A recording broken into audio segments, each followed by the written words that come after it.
The real reason I keep exercising daily, the morning it all changed wasn't dramatic. There was no music, no lightning bolt moment of revelation. Just a man sitting at the edge of his bed, breathing too hard from tying his shoes. His name was Daniel, 32 years old, married for 5 years. He wasn't unhealthy, exactly, just tired. Always tired. His wife, Emily, stood by the doorway, holding her coffee, watching him struggle with the laces. She didn't say anything, but he saw the worry in her eyes. It wasn't about the shoes. It was about what he was becoming, a man slowly slipping into stillness. That morning, something inside him cracked a little, not from shame, but from quiet realization. He wasn't living, just existing between work emails, late-night snacks, and the endless hum of exhaustion. When he stood up, his back ached. His knees popped. He looked at himself in the mirror, pale skin, dark circles, a shirt that used to fit better. He whispered, "Man, what happened to me?" Emily stepped closer, kissed his shoulder, and said softly, "Maybe it's time to take care of yourself again." He nodded, not sure what that meant. But for the first time in a long while, he wanted to find out. In the weeks before that morning, life had blurred into one long, quiet loop. Daniel's days began before sunrise, but not with energy, with alarms and groans. He'd sit on the edge of the bed scrolling through work messages before even standing up. The glow of his phone was his sunrise now. Emily would already be in the kitchen, making breakfast in that soft, half-awake silence couples build over time. She'd hand him a mug of coffee, and he'd mumble a thank you that sounded more like a sigh. They used to talk more, about dreams, weekend plans, new recipes. But lately, their conversations were mostly logistics, bills, groceries, deadlines. Somewhere along the way, they'd stopped sharing their mornings. Daniel worked as a project coordinator for a construction company, a job that kept him sitting for hours. Meetings, spreadsheets, calls. By the time he got home, his mind was fried. His body, restless but untrained, felt heavy. He'd tell himself he deserved rest, that he'd earned the couch, the takeout, the cold beer. And for a while, that worked. It always works, until it doesn't. He didn't notice when his favorite jeans stopped fitting right, or when bending down to tie his shoes started leaving him winded. But Emily noticed. She noticed the little things, the way he avoided mirrors, the way he brushed off invitations to go hiking, the way he laughed less. She never nagged. She just watched, with quiet concern that grew heavier each month. Sometimes at night, Daniel would sit on the back porch, scrolling through old photos, pictures of them on their honeymoon in Oregon, walking trails, laughing under the rain. He didn't recognize himself anymore. The man in the photos looked free. The man holding the phone felt trapped inside his own routine. One Friday night as they ate dinner, Emily said gently, "You used to love being outdoors." Daniel shrugged. "Yeah, guess I got old." "You're 32, she said, smiling faintly. He laughed, but it didn't reach his eyes. "Tell that to my knees." The truth was, he was scared. Not of exercise, of failure. He tried before. Bought gym memberships, downloaded apps, even bought a set of dumbbells that now collected dust in the corner of their bedroom. Every time, he quit within a week. Every time, it felt like proof that he just wasn't one of those people. The people who ran before sunrise. The ones who meal prepped and smiled through sweat. They felt like a different species. And so, he hid behind excuses. "I'm too busy. I'll start next month. Work's just crazy right now." But deep down, he knew the truth. He just didn't believe he could change. Then came that morning, the one with the shoelaces. Something about that moment cut through the fog. He didn't decide to get fit that day. He just decided he was tired of feeling powerless. That weekend, he told Emily he wanted to try again. She looked surprised, then hopeful. "You mean like, start working out?" "Yeah, maybe just walking. Nothing big." She nodded. "I'll walk with you." And so, they did. The first morning was quiet. No sunrise runs, no fancy shoes. Just two people in sweatpants walking around their neighborhood. The air was cool, filled with the smell of wet grass and distant sprinklers. Cars passed slowly. A few neighbors waved. Daniel's heart thumped harder than he expected. His breathing grew uneven, but there was something peaceful about it. The sound of their steps matching, the way the world felt alive again.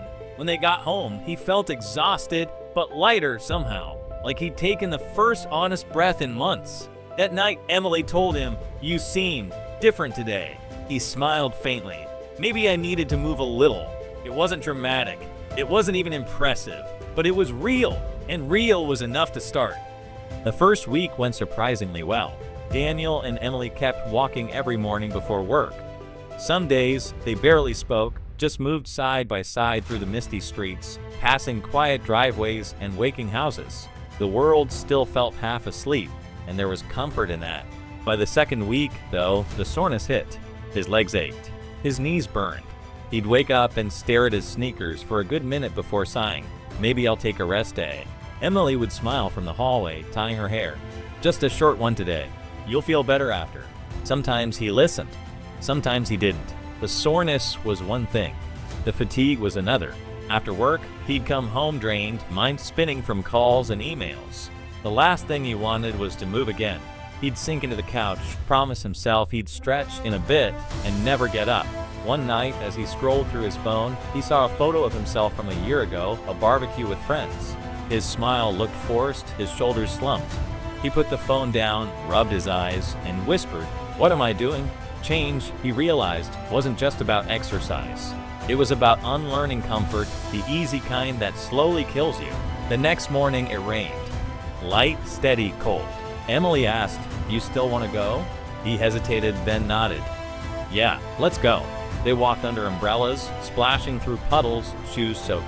Halfway through, Daniel started laughing, really laughing, the kind that shakes out of you after being quiet too long. Emily laughed too.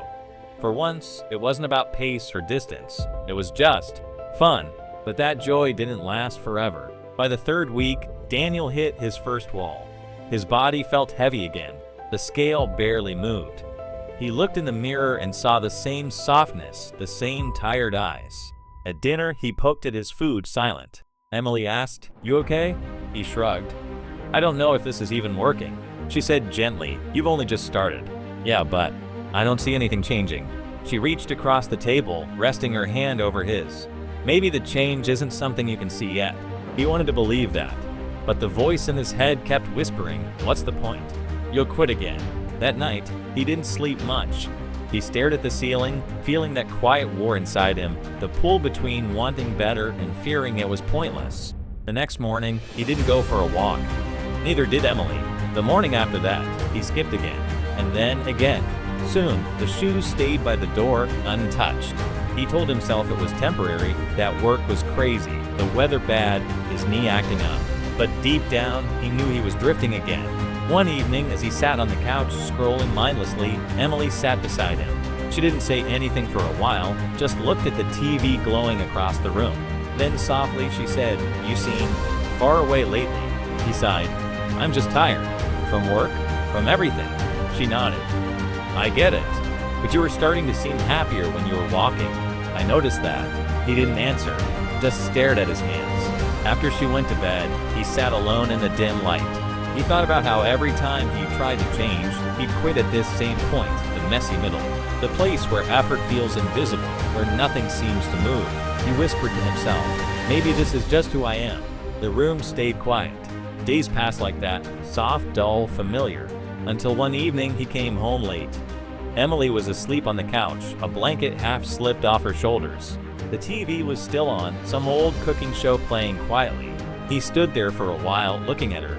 She'd been patient, kind, steady, and he'd been drifting away. He walked into the bedroom, saw his reflection in the mirror again. The same tired eyes, but something else too, guilt. A kind of disappointment that didn't come from her, but from himself. He whispered, "You said you'd try." The next morning, before the alarm, he got up. Quietly, he laced up his shoes. The floor creaked softly under his feet. When Emily woke up, he was gone. He didn't walk far that morning, maybe 15 minutes. His knees hurt. His breath felt short. But as the sun broke through the clouds, a warmth settled in his chest. Not pride, not motivation, just a small, quiet peace. When he came home, Emily was waiting by the window with her coffee. "You went without me," she said, half smiling. He nodded, catching his breath. "Yeah, I just needed to." She walked over, brushed a hand through his damp hair. "I'm proud of you." He laughed, shaking his head. "Don't be yet." She smiled. Too late. That night, as they ate dinner, the silence felt lighter, not the heavy kind that hangs in the air, but the easy kind between two people who understand each other. Over the next few weeks, Daniel built small habits again. Morning walks turned into light jogs. Light jogs turned into short workouts in the garage. The dumbbells that once collected dust now sat near the mat where he stretched. There were bad days, mornings when the alarm felt cruel, evenings when his legs ached and he wanted to quit again. But every time that old voice whispered, "You can't do this," another voice, smaller but steadier, answered, "Maybe I can." Emily started joining him again. Sometimes they'd talk, sometimes they wouldn't.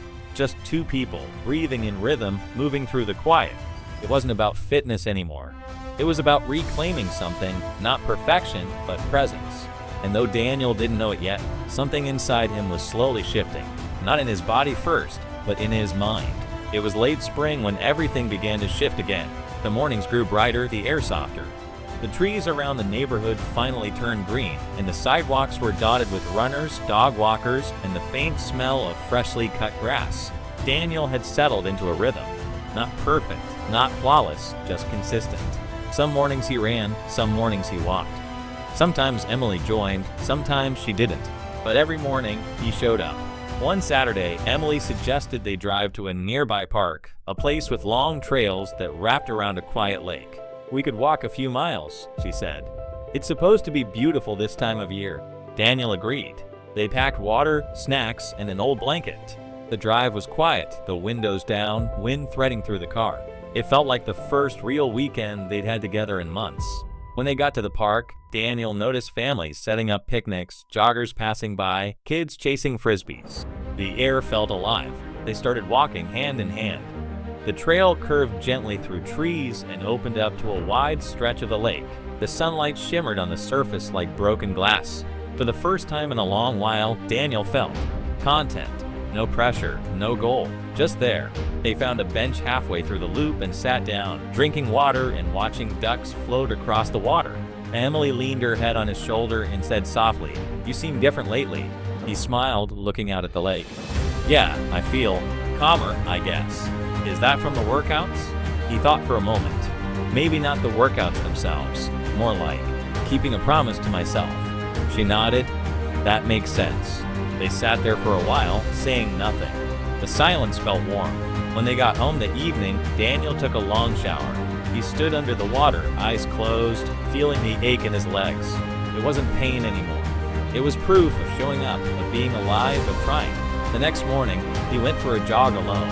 No music this time, no distraction, just his breath and the sound of sneakers against pavement. Halfway through, he slowed down, resting his hands on his knees. His chest burned.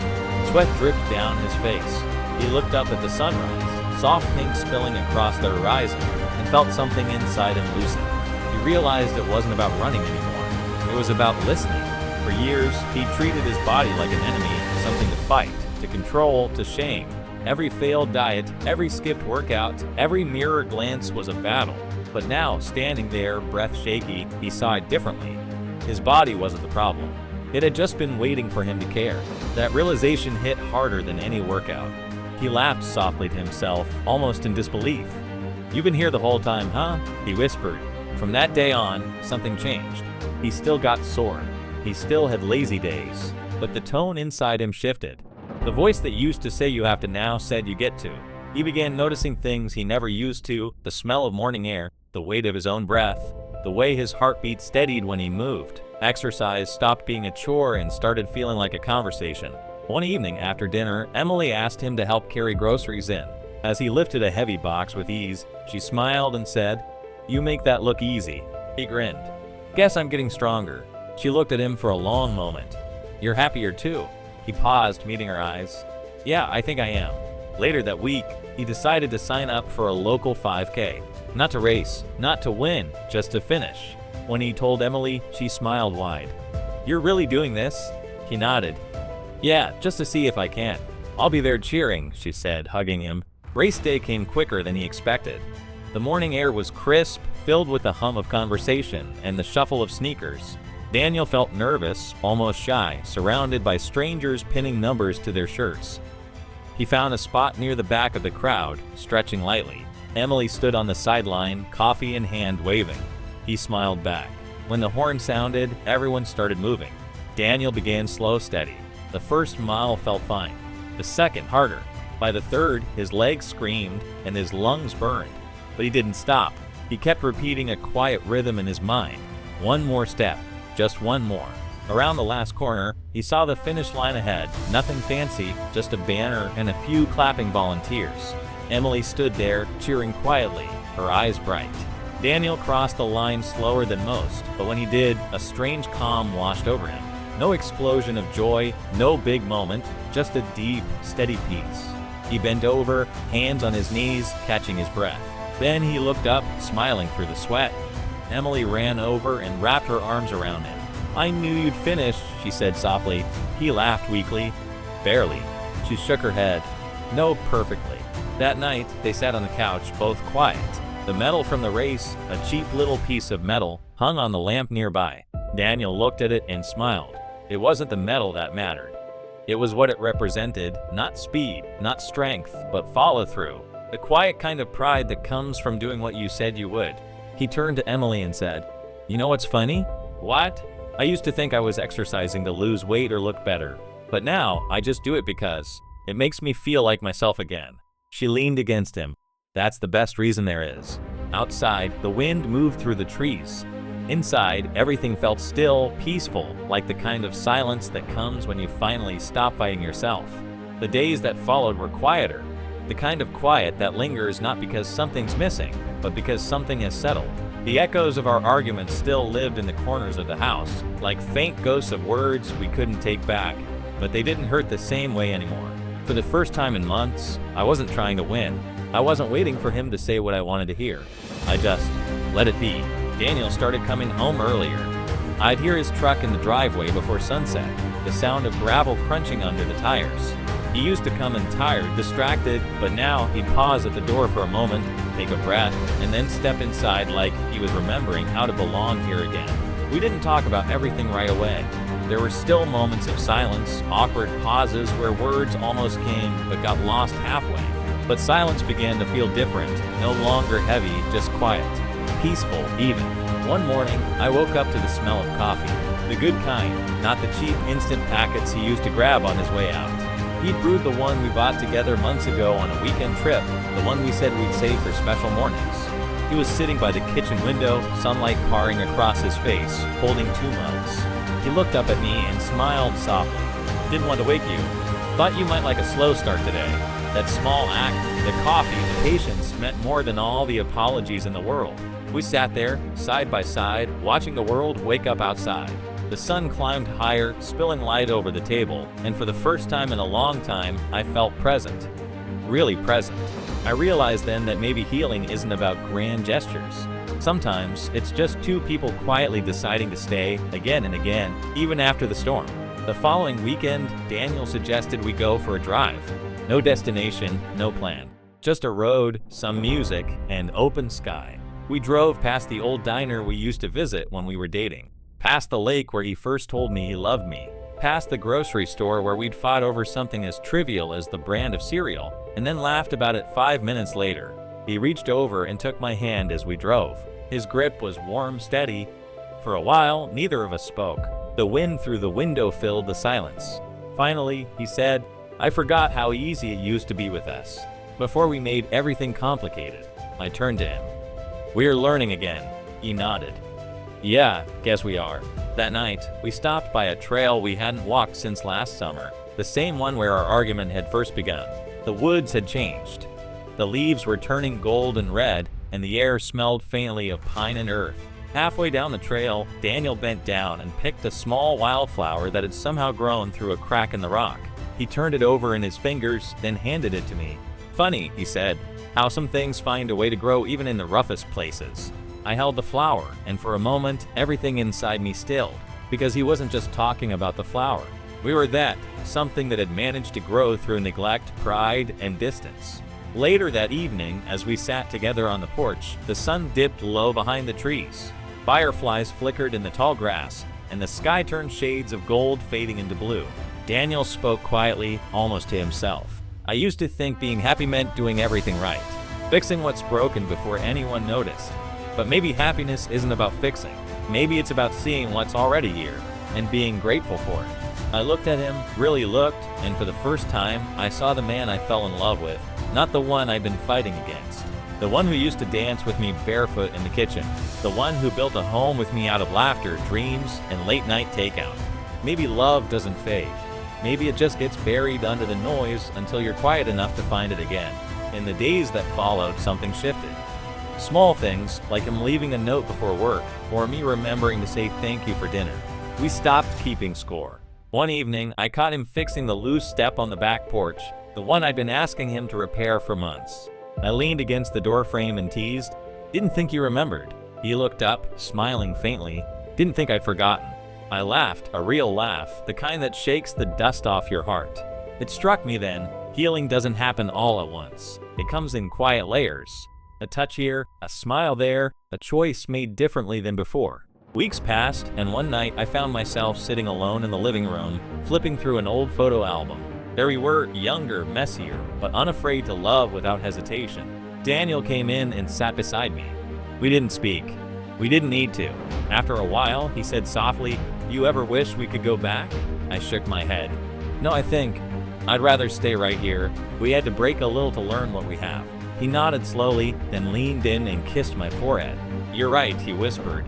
"We're better now because we know how easily things can fall apart." And that was the quiet truth of it all.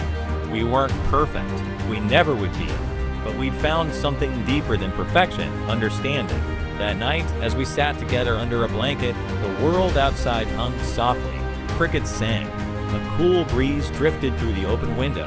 I rested my head on his shoulder and whispered, "I'm glad we didn't give up." He tightened his arm around me.